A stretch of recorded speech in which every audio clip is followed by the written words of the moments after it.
Our next guest is one of Britain's most controversial public figures. For more than a decade, Tommy Robinson has been at the centre of debates around immigration, grooming, gangs, free speech and national identity. He's led protests and marches across the UK, campaign on what he says is a failure to tackle child sexual exploitation.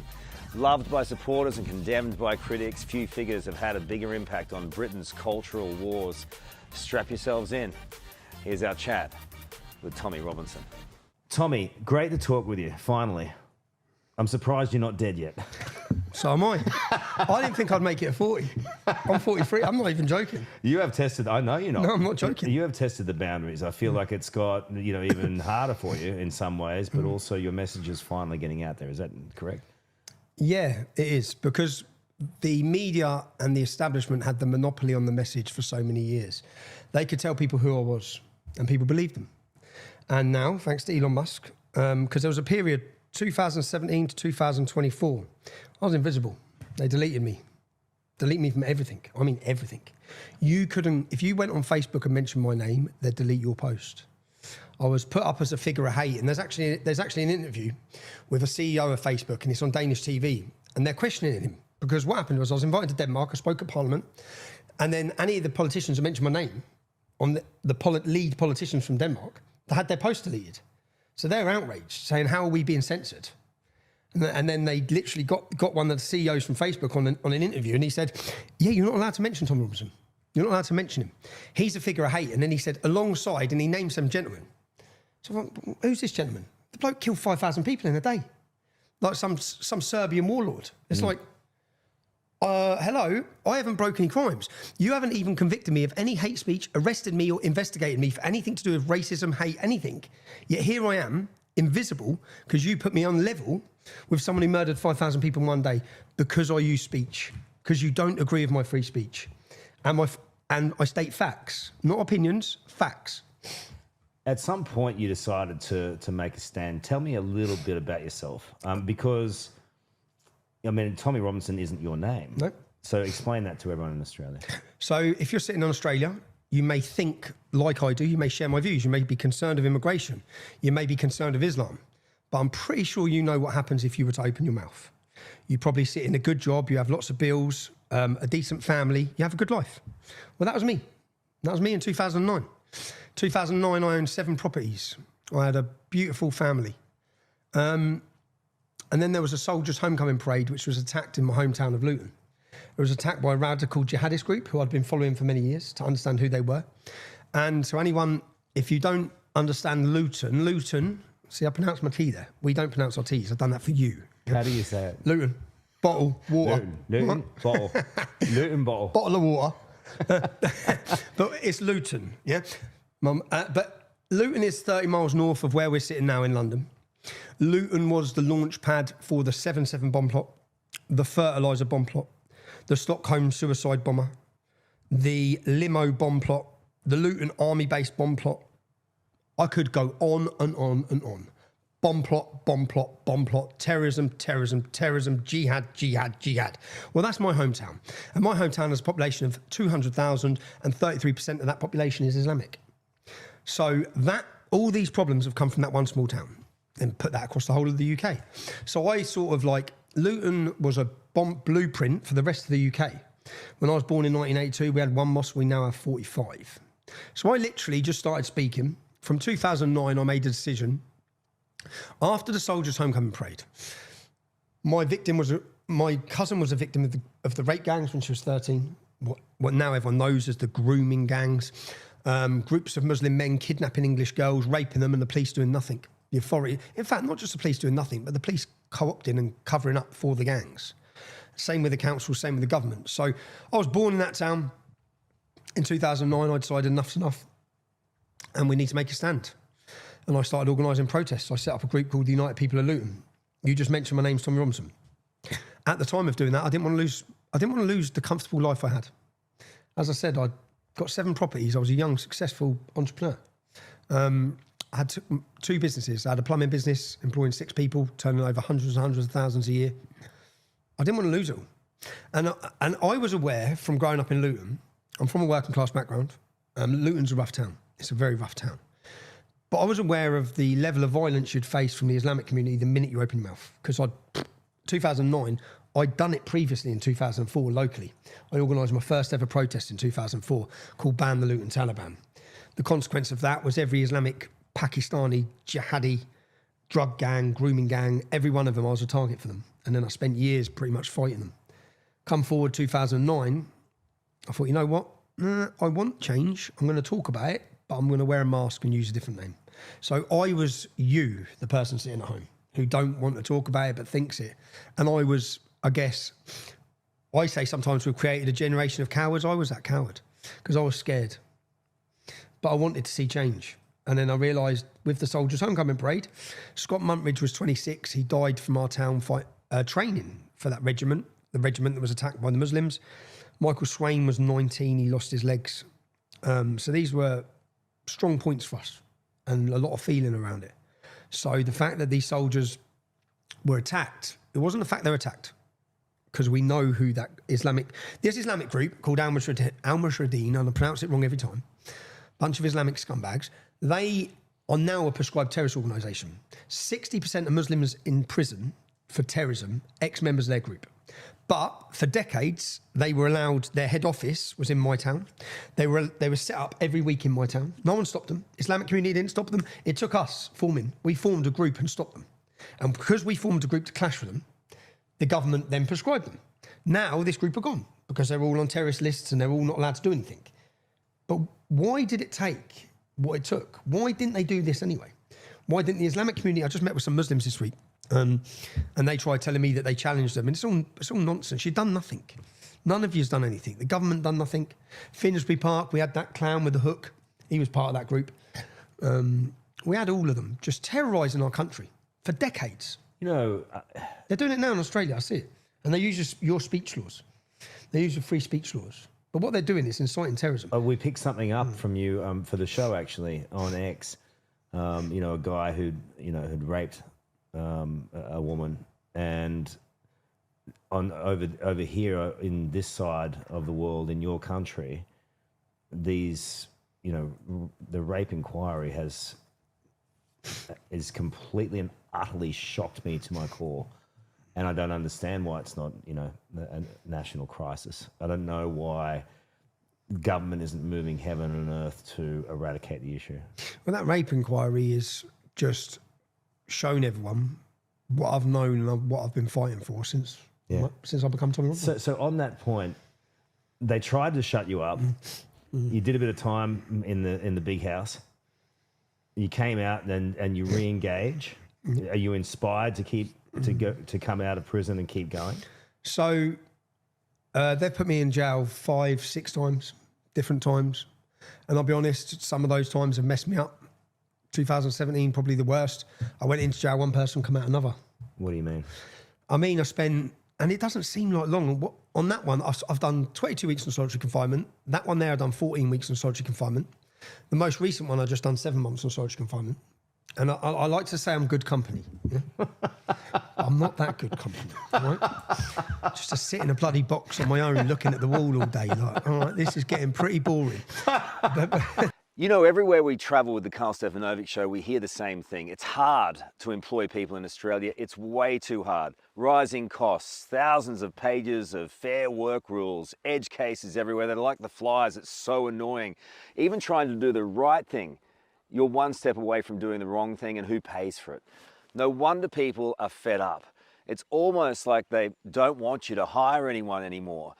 That's why I like what the team at Tanda has created. Aussie-built software that handles all of that complexity: rostering, payroll, HR, and fair work compliance. Tanda takes care of it all and makes it easier to be an employer. So if you've got employees, check them out at tanda.com.au. You won't regret it. but what they done on the last one, this is the insanity of it. The last one, I made a documentary. Yeah? I made a film. Yeah. Now, lots plays into this. Where we're sitting now, you just said they've tried to shut me up. How's that going for them? I sit there and laugh sometimes. I think the entire power of the British state, the entire power of the media, you wanted the world to hate me. It hasn't worked. I'm still here, yeah? I'm not just still here, but I'd say my voice is elevated around the globe, and not just my voice. Tommy Robinson become a symbol. So, yes, my name's Stephen Lennon, real name, Yaxley Lennon, if you want to play it that way.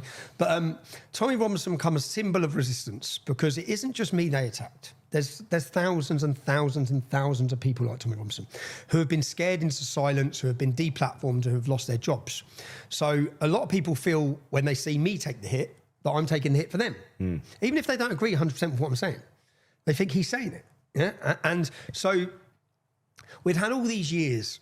2017, I started in 2009, led a street protest movement till 2014. We were pretty lively, right? We were young English men, full of testosterone, which many men aren't now. Get some testosterone in you, lads, right? Get it up, right? Get it because up. you're all becoming women. So get some testosterone in you and become men again. But we were young men, English men, and we were of the mindset, well, we used to say, prepared for peace, ready for war, death, prison or glory, we won't submit. So we had all these different sayings when we started. Now, these were sayings of young men. As I said, I was 24, and I'd seen so much. And the only attitude, I'm telling you, the only attitude you can have with the Islamic community is not that, right? It is that we're not backing down, right? You're not going to scare us. They don't try and scare me anymore when I see them in the street. Because they know if you want, I'll come straight at you. Yeah, if you want, I don't want to. Right, but once they know that, I get them shake my hand. I have their gangsters come up to me in Luton and grab my hand and shake it and say, "I don't like you, Tommy, but I do respect you." They're like, "I don't like you, but I respect you. You stand on your values." Now they don't recognise anything but that. So Donald Trump, they'll respect. Keir Starmer, they'll jump all over him. They'll run amok. Right? They only understand strongmen. So when we started in 2009, we attracted many young men from across the UK who, let's just say, were fed up because what was happening in our town was happening in every town and weren't going to be beaten into submission because most people were just beaten into submission. So we were a lively group. We got forward to 2014. Lots happened in those 4 years. 6 Muslims failed. Have you seen the film 4 Lions? So they got there 2 hours late to blow us up. Guns, bombs, suicide vests, IEDs, everything, yeah? And then they get to where we were 2 hours late. And there's a video of them walking through this empty square like absolute fucking retards. Walking through an empty square. They've got a car boot full of all this suicide stuff. And no one's there to kill, yeah? No one's there to kill because they got there late. And then on their way home, they run out of petrol. On their way home, they run out of petrol. No, they got pulled over on their way home. We run out. They got pulled over for no insurance. So the police pull them over for no insurance. They don't search the boot. So they compound the car. 2 days later, the compound company opened the boot. They find all these guns and bombs and everything. They're like, and then the police come to see me and say, look, there's a big case coming. They were trying to get me through my phone. So they're trying to track my phone. I went to their court case and there's 19 of them. I say them. There's the 6 on trial and then there's 19 of their family members and supporters, all these big bearded jihadists. And we're at the Old Bailey and they only let me and my cousin in. I've gone to their court case and we're on the back row and they're all in front of us and then they're getting sentenced. The case was quite funny, yeah, because they're looking up porn on their phone. So they're going through all their Google searches, yeah. And the days before they're searching pornography and that, these big jihadists. So I'm sitting there laughing my head off. But then they get 30 years. I'm trying to think, what can I say that won't get me done for contempt of court? So when they get their sentences, I was like, God save the Queen. Like that. And then it all just kicks off, man. It all just kicks off. And then they all turn around and we're kicking them off the back of the road. But all the jihadists, there's 19 of them in court. We've got our backs to the wall. All hell's going off, yeah? All hell's going off. This case goes on, they get 30 years. 6 months later, I'm taken to court where when I started the English Defence League, they went back through 6 years of every member of my family. Every finance with every bank, everything, yeah? They pulled me through. They got members of my family on tax and things like this, and then they struck me a deal to plead guilty. If I plead guilty, they drop everyone. So I pled guilty, right? So I land in jail. I get, what did I get? I get 18 months. So I land in jail. I'm in jail, and I go onto the first night centre. I'm in a maximum security prison for a paper offence. Yeah? I'm in a maximum security prison, and then an officer knocks on my door, opens up my door, and says, when they come to get you, don't leave this cell. I said, what? He said, your life depends on it, son. Don't leave the cell. I said, okay. So I'm thinking, what the hell's going on? And then so they come to get me 2 hours later, 3 prison officers with him said, come on, you're going on A-wing. I said, I ain't going anywhere, mate. He goes, if you don't go anywhere, we're going to make an arrest. You're going to be detained in the cell and put on isolation. So I thought, okay, sound. And then they put me down in isolation. Next day I go for a legal meeting. I go for my legal meeting, I'm sitting, there's all clear rooms. See all that glass? Clear room, clear room, clear room, clear room. I'm sitting there. Who am I looking at? I'm looking at the 6 jihadists who just got 30 years. And they're looking at me. And I'm looking, and they look like, they're like, what the fuck? Tommy Robinson's here. Like, he just come, like, they're all looking at me. I'm looking at them, and I'm like, oh, I'm in trouble, man. But there's all glass blocking us. So we go from this, and I have my legal meeting, and then I finish my legal meeting, and I'm like, okay, they're in here. And that's where they were taking me to A-Wing. So when I go back, but from there, I get taken to the waiting room. There's a waiting room, say, probably as big as this room. They take me to the waiting room, the prison officers do. They open up the door.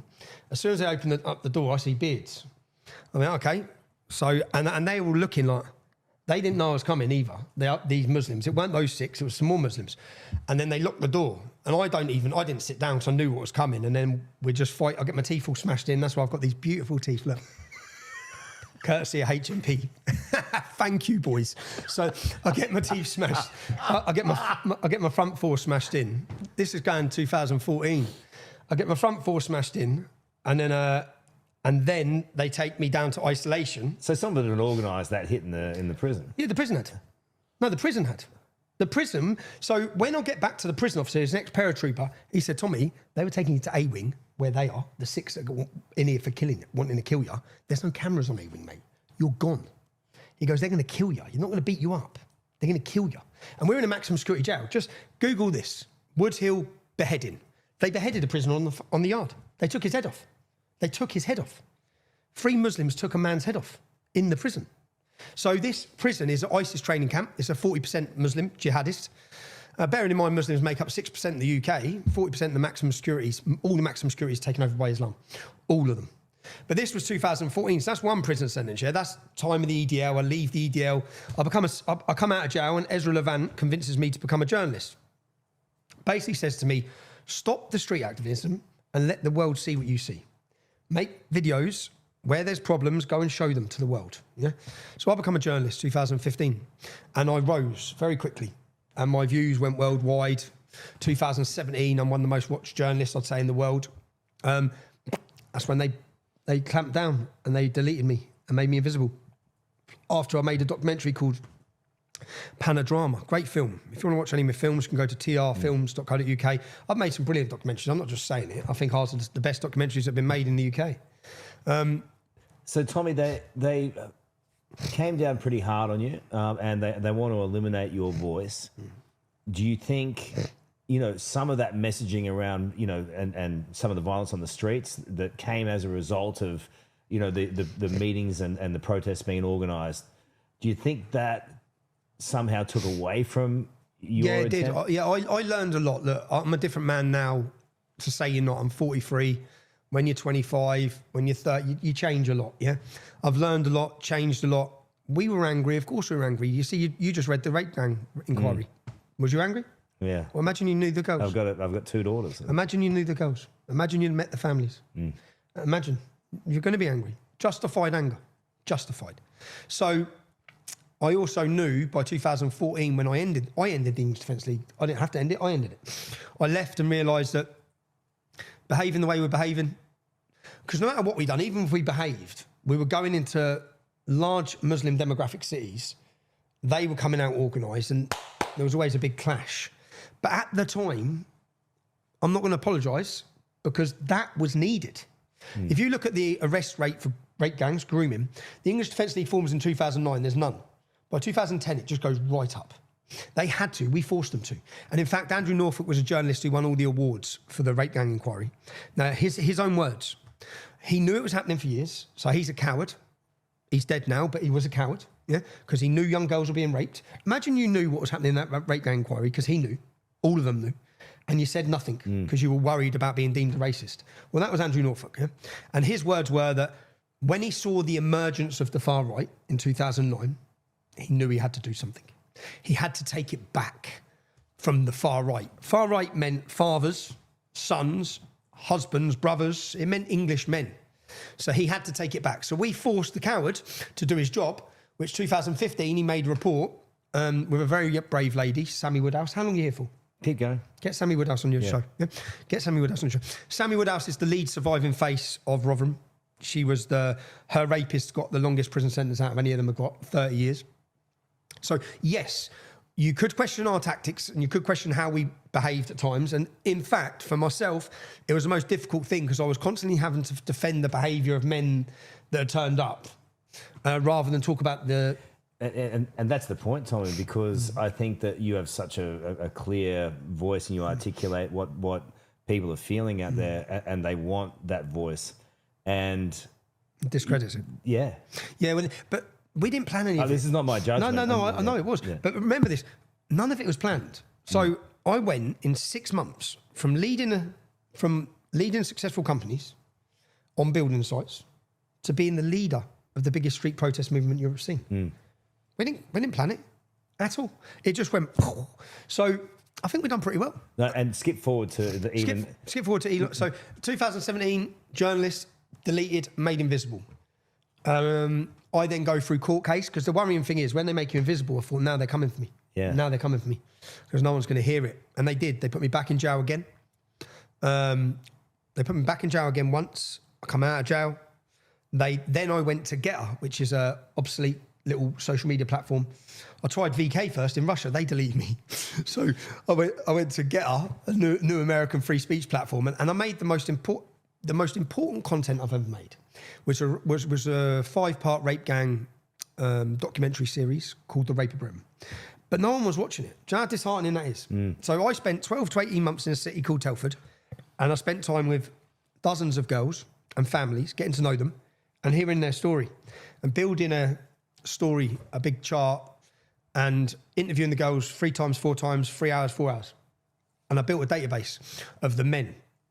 Now, and I chose Telford specifically because Telford was 1,000 victims. The police investigation identified 1,000 victims. 1,000 victims. Yeah, 5 are dead, burned alive, murdered, children. No one even knows their names. No one. So I concentrated on this town because the police identified 200 Muslims. And I looked at the demographic of Telford, 1.7% Muslim population. There's only 1,000 Muslim men. So out of that 1,000 men, they've raped 1,000 kids. 200 of them we know are involved. So I went and done a 5-part series investigating them. And then I went and got the men. When I say got the men, once the men were named by 3 or more girls, it was time for us to go into their businesses, go to their properties and ask them some questions. So I'd done that at a time when I was absolutely deplatformed. And at the time, this when all the attacks started coming. I then had an attack by the government, which took me to court. They told everyone I lied. But to tell everyone I lied, see, there was a story in the north of England. I have to be very careful here because I'll go straight back to prison. But there was a story in the north of England where a child got a bottle of water poured over him. I don't know if you saw this. Blew up onto world news. Now, I got told this isn't the true story. Yeah? People contact me with stories. So I made a video. I spoke to a mother, spoke to children at school, said, well, you're not getting the whole story here. There's a lot that's gone on here. They then went out, told everyone I lied. A mother who had contacted me to say her daughter had been attacked by this boy, she put out a statement saying it was false, what she said. So I'm sitting thinking, well, what's going on here? So then I get the court letters. They're taking me to court.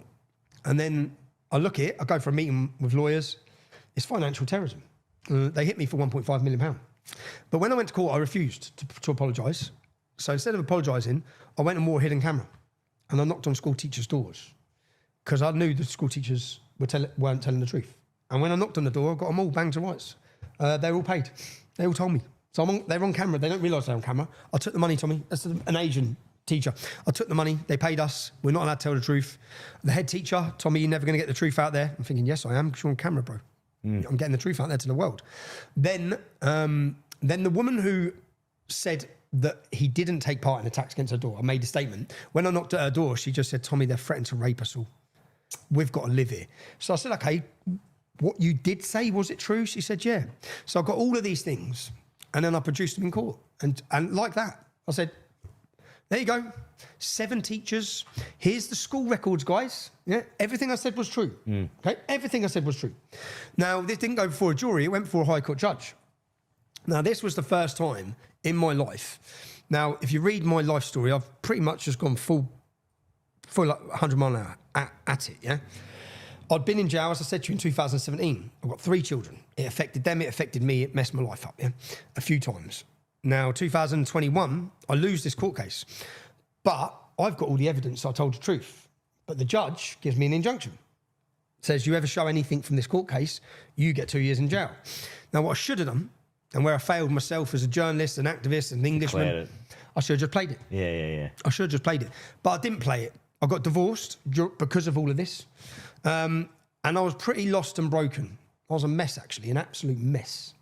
You said that you're surprised I'm alive earlier. I'm surprised I'm alive through my own actions at that time. I was a ticking time bomb. But I moved abroad and I struggled a lot, man. I struggled all the while because I had this in my pocket. And I just wanted to let it go, but I was too scared of the consequences of years of solitary confinement. And then I'm sat in Spain. I can remember where I was. I was sat in a bar, eating. I had my phone, and ping, my Twitter just flicked on. And I went, my Twitter account's back. Elon Musk has bought it 12 months prior.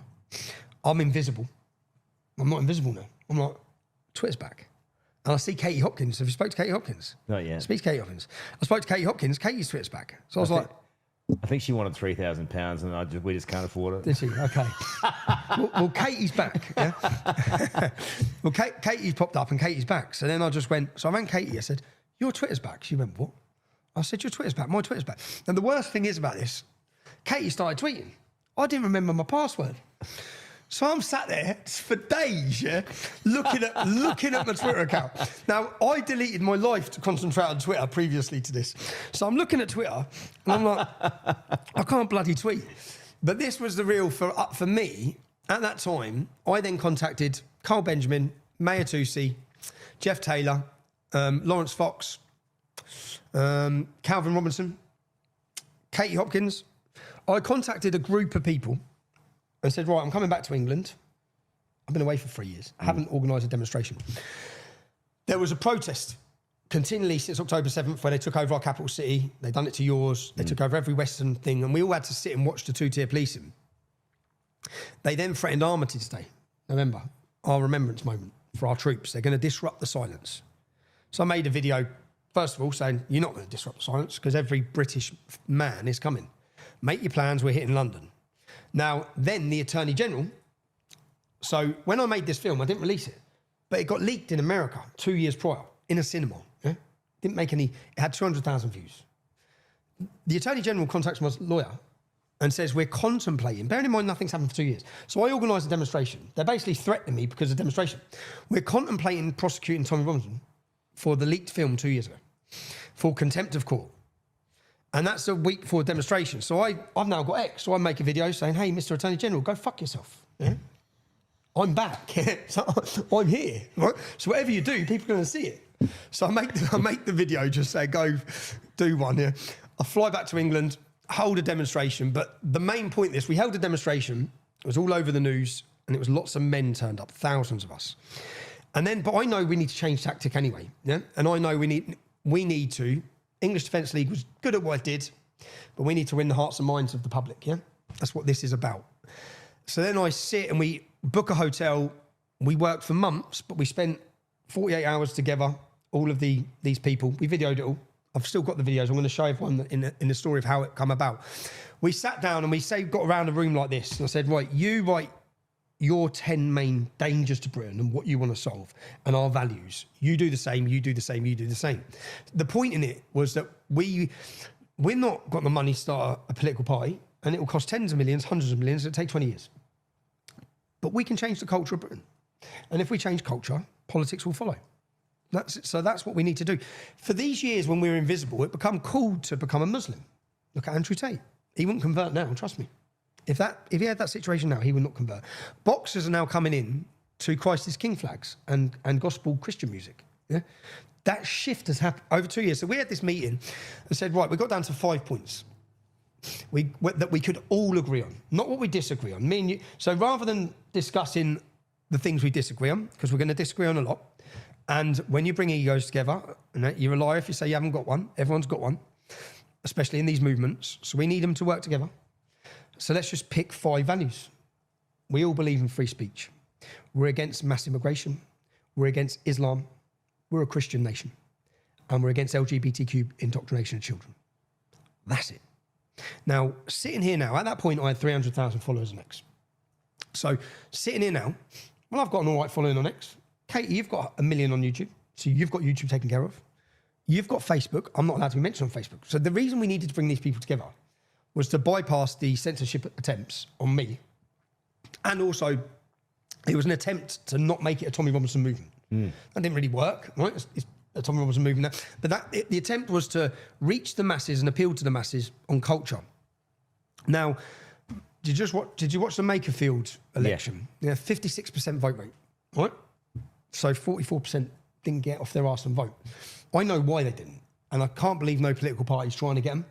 Now, I've never voted. No one I know's ever voted. We don't vote. We don't vote because we're disillusioned. We don't trust them, don't believe in it, don't think our voice matters. All these things. They don't want us voting. Yeah? Now, Keir Starmer was elected off 9 million votes. That is what apathy does, because 20 million didn't vote.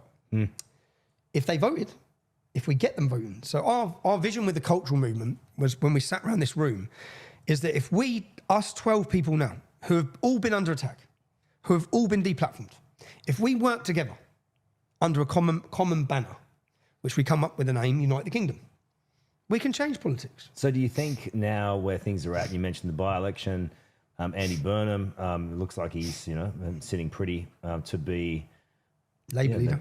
The next Labour leader. Reform is still behind, but they were more engaged with Nigel Farage. How is the right going to take power over the next 3 years?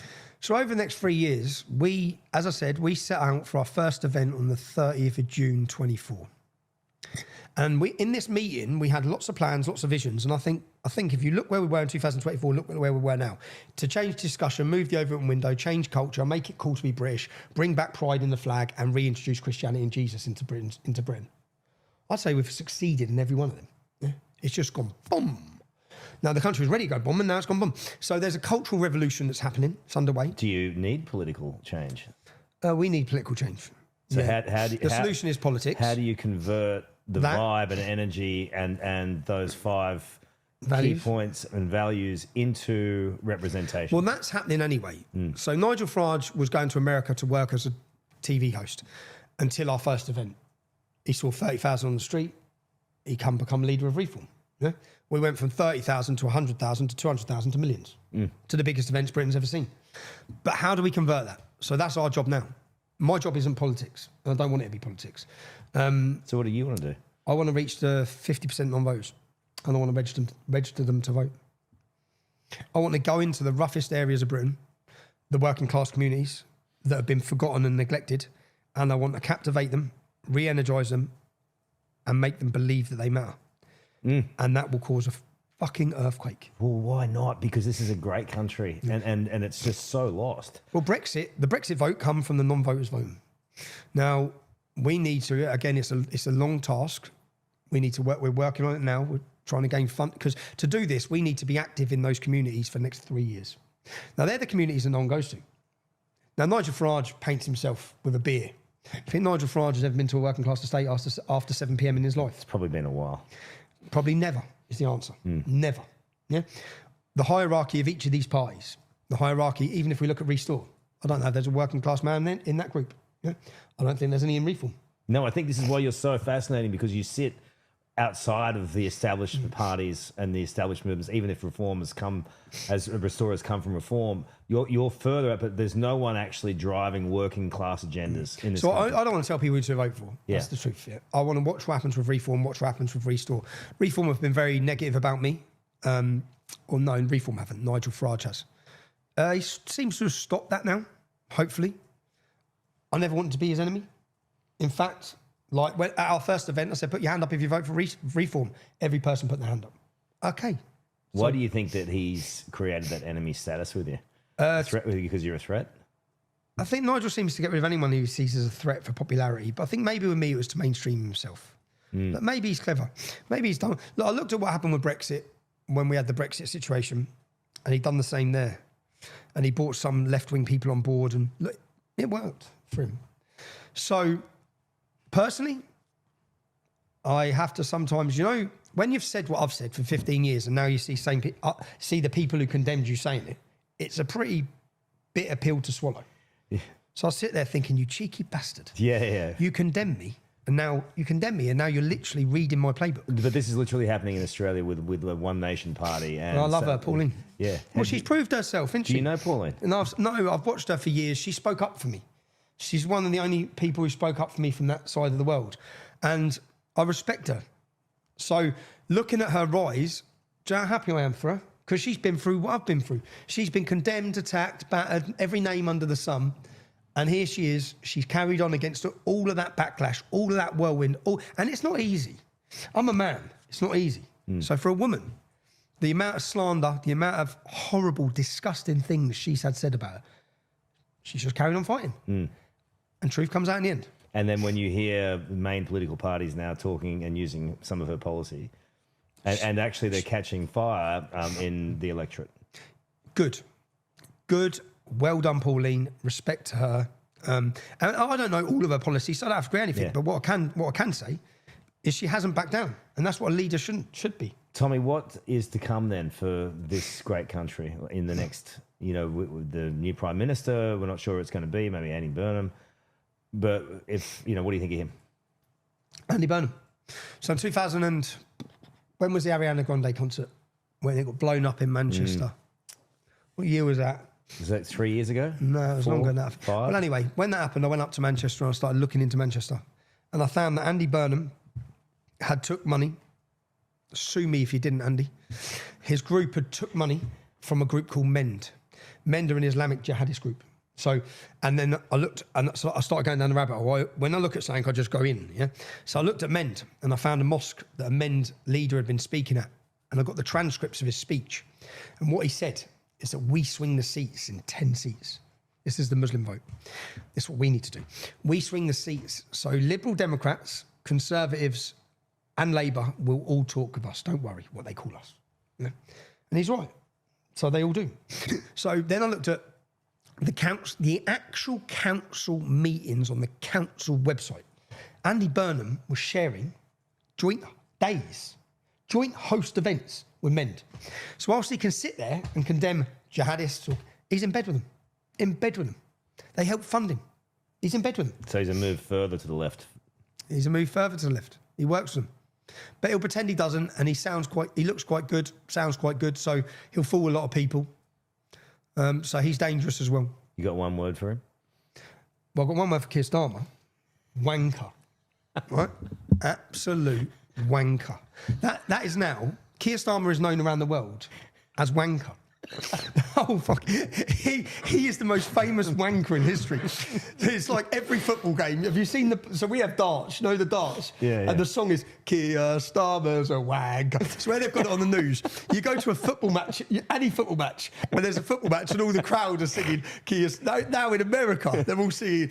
So everywhere, Keir Starmer's a wanker. But Andy Burnham is, I'd say he's a dangerous man because he looks good, talks good. I watched his speech yesterday, sounds good. About shifting Labour and change. It's all nonsense. He's in bed with them. It's all nonsense. We don't need a Labour government. We don't need a left-wing government. But the optimism I have is, remember, I've been doing this for 17 years. So I've been through the thick, the thin, the hard. Our country's awake. They're awake. We're now where? We're one of the poshest parts of London. I've had 3 people take my photo at the end of the road. Don't give my secrets away. The secrets away, okay. So 3 people get your photo. At the end of the road on this road. Yeah. So things have totally changed for me. When I walk down the street, I used to get a punch in the nose. Now, I just get shown a lot of love. So people who didn't like me now say they like me. All of this has come from Elon Musk turning on X, giving Britain back an opportunity to see the truth, hear the truth. Rather than people be told who I am, they can actually sit and think, well, no, I watched this video. I see on Sky News, UK Sky News, important difference. that he's a threat to society, Me. Elon Musk? Oh, Elon Musk. Anyone who believes in free speech is a threat to their society, because their society is about control. They want to control speech. They want to control everything. Every element of your life they want to control. That's their future. That's the left's future. That's the European Union don't believe in free. We don't have free speech. 12,000 people last year arrested for social media posts. Then they talk to us about Russia. 800 people arrested last year. And they want us to believe that we live in a free and democratic society. Well, we don't. We live under tyranny. And every totalitarian state has its weapons. The media. Let me give you an example again. I like to. So 2017, I come out of prison. And do you know Panorama? So Panorama is the flagship documentary maker for the BBC. The most renowned. It's actually who Donald Trump's about to sue. Have you watched my documentary Panorama? Oh, man. Everyone at home, watch this. This is the best documentary you'll ever see, yeah? I'm not just saying it, right? It's mine, so I would be saying it, but I'm not just saying it. God, I love you. It's unbelievable, bro. So Panorama are working on a documentary against me. So I come out of jail and I find out. And I shit myself. Panorama are the best. So I thought, oh my God. Like, they are the covert recording specialists with covert recordings. So I start thinking, right, what are they doing? And the working title's Tommy Takedown. Now, the reason for this, I come out of jail, 660,000 people signed a petition saying I shouldn't be in jail. I was in jail for reporting on the grooming gangs. They locked me up, made a reporting restriction. It all blew up thanks to Australia, Canada and America, because no one in England was allowed to talk about it. But then other people started talking about it. 30,000 people marched on Parliament. When I come out, a government-funded questionnaire was on all social media, dissecting what the public think of me. So they were worried. You know, they were thinking, shit, people like this kid. Yeah, we need to stop this. So in step Panorama. Now, when you understand who Panorama are, Panorama are the government. Say when they wanted war with Assad, Panorama do a documentary saying he's using chemical weapons, but Panorama are believed. So I go, okay. So I look at Panorama and I send someone undercover into Panorama. Yeah? So John Sweeney is the head of Panorama. So I get a girl sitting next to John Sweeney like this, covertly recording for me. I'm sat in a car around the corner. Oh man, I get him banged to rights on everything. I get him making sexual allegations against me. He tells her, what we're going to do, because he thinks she hates me. So basically, Panorama are approaching everyone who I've ever fell out with from when I was this big. Yeah? And then they're asking them to give them dirt on me. So I send a girl in. Smart. Yeah, I send a girl in who there's been a public fallout between me and her. So when she sits down, they think, great, she hates him. Yeah? And actually, she didn't like me. She didn't like me. But she didn't like me, but she believed what they're doing is wrong. So she goes in and says, right, I've got an argument recorded between me and Tommy Robinson. And they say, how angry does he get? She says he gets really angry, but I swear at him. I'm screaming at him. They say, well, don't worry, we'll cut all that out. We'll cut all that out. And he says, what does he say? And then he gets all excited. He says, right, we're going to make this into a sexual thing against Tommy Robinson. And then he sits her down and says, we have multiple meetings with him. Right, what I want you to say, I want you to say this, this, and this. If you say those three things, they go on the documentary. Do we have a deal? This isn't journalism. Yeah? This is not journalism. Right? Then they take two of my old employees with Hope Not Hate, are a far left extremist organisation. They're a government NGO who attack anything to do with free speech. So BBC are meant to be independent. They're taxpayer funded. So they go and sit my old employee down, and he sits and talks about me because they blackmail him. Right? I've got him all on recording saying it. They're blackmailing him. He doesn't say enough. Hope Not Hate, pull him outside. And then they threaten him with more stuff and then sit him back down, say more stuff to put on TV about me. So so they're trying to find me, Panorama, because they've got this documentary ready to go about me. They don't know I've been recording them for months, yeah? So then I contact them and said, right, meet you tomorrow. Don't give much. I'll meet you tomorrow. It has to be on my location. So I go to a location near mine and I set up a screen on the wall there. And then I set up my chair and their chair and I camera the whole room. And I remember because it was my daughter's school assembly. So I go get it all set up and then I run to my daughter's assembly to sit and watch her in school assembly. And my head's I'm fried. I'm shitting myself, thinking, I don't know what's going to happen here. I'm trying to look at my little girl and pretend I'm enjoying her show and she's doing really well. But my head's in another room. I finish the school assembly. I go straight to location. They're already all there. So when I go in, there's 5 producers sat there, all the top head of... Now, have you done many documentaries? Well, the producers don't turn up for an interview. This was that big for them. Yeah? This was the end of Tommy Robinson. This documentary was going to end me as a Harvey Weinstein. That's what they were making me, yeah? So I sit there, and the first thing I sit down and said, all right, lads, nice to meet you all. Who's making this documentary? And he said, what? And I had all these recorded. Who's making this documentary? We are. Would you involve other parties or other groups if it's BBC? No, we wouldn't. Press play. On the wall behind me, it played Hope Not Hate were present, and Hope Not Hate were threatening people to get information on me. So then I ask him again, so it stops. I said, so I'm going to ask you a question. Were Hope Not Hate, named by the Swedish government as a far-left extremist organisation, were they present in an interview of my ex-employees? This is a BBC documentary. Now let me show you a message from Hope Not Hate. And I had a message from one of their, I got in their account. And from their account, it said, we are directing the documentary against them. So I said, so whose documentary is it? Is it Hope Not Hate's? Or is it yours, the BBC? And I said, now, John, I'll ask you an important question. Would you ever tell anyone what to say in a documentary? Would that be journalism, John? He says, no. Press play. And then it plays him saying, say this. And as it plays that, we've got cameras on all their producers, yeah? And they literally go like this. And we've got the whole, all of them like that. And I'm sitting there just, and I don't take, I'm shitting myself, and I just don't take my eyes off him. I don't watch the wall. I'm just looking straight at his face for his reaction. And he's like, and I said, ever make sexual allegations, John? No. Press play. Ever be racist, John? Because what he says, he's a racist twat. So I said, everything you say about me, I got in one drunk lunchtime with you. One drunk lunchtime. He said to the woman, whenever you have a... who did the Turks go to war with this? Cyprus? Northern Cyprus. Yeah, he said, whenever I go to a Cypriot, I always say thank you in Turkish. What, because the Turks raped their country?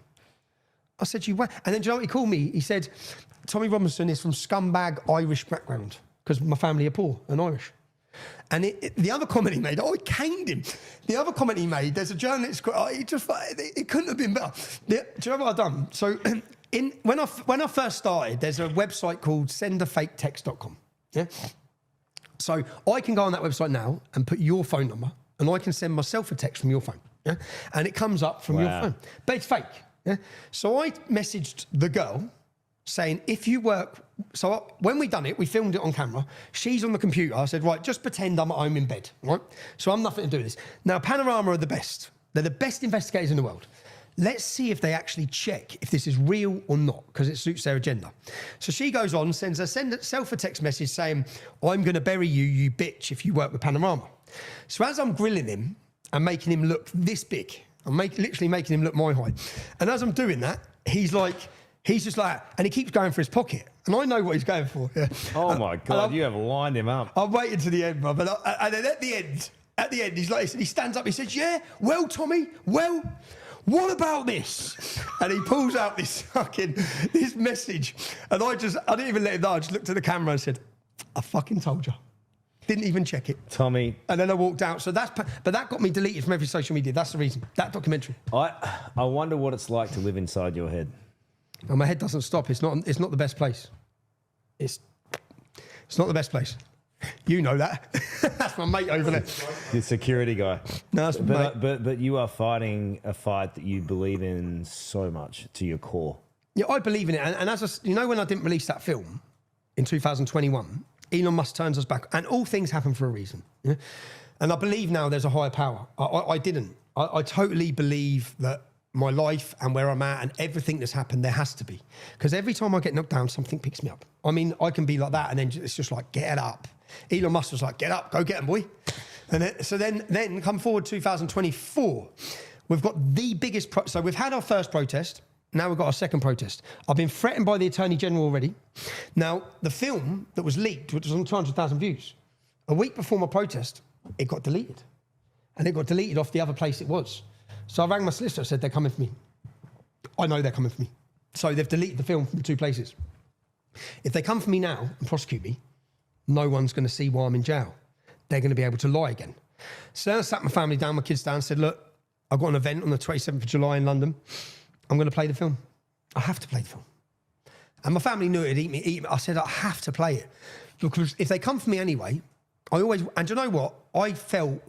So I stood on stage, thanked my family, and said, I'm going to show you something now which is going to land me in jail because they're going to come for me. But I want you to watch it. I want the world to see it. And I played the film. And you know, when I played that film, I felt free. I hadn't felt free for 3 years. I'd felt like I'd had something pulling me down. And when I played the film, I was like, yeah, come and get me now. Yeah.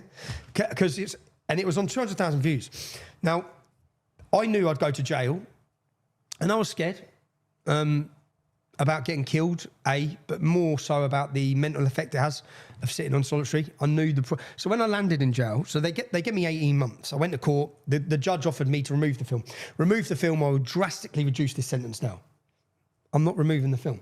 Yeah, the world can see that film. At that point, it was on a few million views. They locked me in jail. The film went to 167 million views. Wow. Now, first week of January, I'd been in solitary for 8 weeks. They brought me into the jail. There's 16 cells. So solitary confinement is where you go as a punishment. And there's 16 cells on this unit. They removed everyone. So that I couldn't even talk through a wall. So I walk in 16 empty cells, like Hannibal bloody Lecter. Look at me. I made a film, lads. And then they sit me down the first week with psychologists and all that because you're on solitary confinement, all nurses and doctors and governors. And I just asked them, you intend to hold me like this on my own in that room for an 18-month prison sentence? I said, you're the expert, you're the psychologist. What's that going to do to my head? She said, it's going to be devastating. I said, so how the fuck can you do this? How are you doing it? I'm in for a civil offence. I made a documentary. No one's arguing anything was wrong in the documentary. Yeah? But anyway, I'm in there for 8 weeks. I'm not feeling great, probably feeling sorry for myself, which it's still pretty hard to feel sorry for yourself with the amount of letters and mail I get from the public. It's beautiful. It's such a beautiful thing. And then I ring home and my son goes, Dad, he's screaming, yeah? Because I sat my son down and said before, when I was thinking, I said, kids, if I can get 10 million people to watch this film, then that's 10 million that know the judiciary's corrupt. And this film's bigger than me because the weaponisation of the courts were used against Donald Trump, Steve Bannon, Katie Hopkins, Gert Wilders, any politician, pick up any. I bet Pauline Hanson, have they done her through the courts? Anyone who stood up, they used the courts to try and shut them down. If they can't stop you one way, they weaponise the courts. So this film showed all of that. It showed how they do it, the operation of it. So I said to my son, if it can get 10 million views, it's been a success. I'm probably going to be gone for a year. Yeah, but I need to do it because I just need to. And then, so I ring home and he's like, Dad. I'm like, whoa. I'm thinking, what's going on? He said, Elon Musk just pinned the film. Get out. I was like, fuck yeah. I was jumping. The prison officers must just heard because I was like, I was banging on the door. And then at that point, I was like, we did it. We absolutely did it. Because it was a risk. If no one would have watched the film, I've just gone and screwed my mind for nothing. And then I was ringing him back. Each time I got to ring back, he's like 60 million. Then I'll just ring back 80 million, 100 million. Wow. And then he come on the next visit and I probably seemed a bit down again. He goes, why are you down? He goes, you said 10 million views, Dad. It's on 130 million views, man. The whole world's talking about your film. I said, yeah, good point. All right. Did your son ever say to your dad, I hope you're not getting out early? I'm liking the break. Man, it's full on out here. It's full of... Nah, hey, listen, before we go, because I do have to let you go, and I know you're conscious of all of that. It's great to speak with you in person. I really do admire your tenacity and the courage that you're showing in trying to stand up for what you believe is right and to hear your voice. It's not what I believe is right. It's what's right. It's what you believe is right as well. Maybe not yet, but you will. So what is your message? I mean, I started this interview by saying, I can't believe you're alive. You know they're going to keep coming at you. What's your message? That we win no matter what. Lock me up in jail, we win. Proved it last time. Take us out, you make us a martyr. There's actually nothing they can do. There's nothing. They're in a bad situation because when the public, which they're getting there, when they realise the lies they've been told, same in Australia, I'm looking at what's happening in your country. When they look and they realise our daughters aren't safe anymore, we can't walk the streets, they're going to look at who's responsible for that. And it didn't have to be like this. So someone, government and media, as is happening now with the rape gangs inquiry, when the public who have been thinking this, but whispering it, when that dam bursts, which is close to burning, they're going to be screaming it. They're going to be screaming it. And then they're going to be looking to who lied and who told the truth. And trust in people like us is going to go here. And then it's just going to go down and they're never going to be trusted again. And that's where we're at now. In fact, the polls show it. There's a poll of trust in media for Europe. Do you know the country that distrusts the media the most? Great Britain. Not the former communist states. Great Britain have the least trust in media. So, to people, Australians, to anyone, even if you're not in Australia, it's like, if not now, then when? We're losing our country. You're losing your culture. We've got 1,000 years of Christian English history in this country, and they've given it away in 70 years. They've caused the destruction of our entire nation. They've had a successful left-wing revolution. Attack the family, attack the church, attack masculinity, attack everything. But a counter-revolution has now started, and they ain't going to be able to stop it. Good to talk with you, Tommy. Nice one. Thanks.